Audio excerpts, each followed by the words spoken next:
Syederlun, satu unit truk pembawa CPO jatuh ke jurang sedalam 30 meter di lintasan Gunung Paro, Aceh Besar pada Jumat 3 Juni 2022 malam. Akibat kejadian itu, satu orang yakni supir truk yang belum diketahui identitasnya dilaporkan meninggal dunia akibat terjepit. Dari informasi dan foto-foto yang diterima serambinews.com memperlihatkan saat ini sedang dilakukan evakuasi oleh tim gabungan. Satu unit mobil kren juga dikerahkan ke lokasi dan saat ini sedang mengevakuasi truk CPO beserta supirnya yang meninggal di tempat. Saat ini arus lalu lintas di lintasan Gunung Paro di stop sementara karena sedang dilakukan evakuasi korban.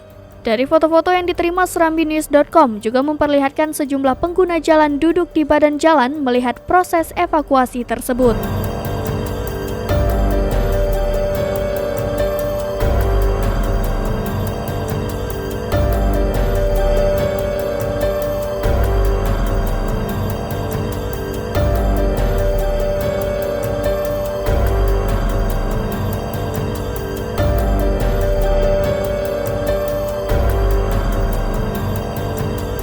Dari Aceh Besar, Mas Rizal, Serambi On TV.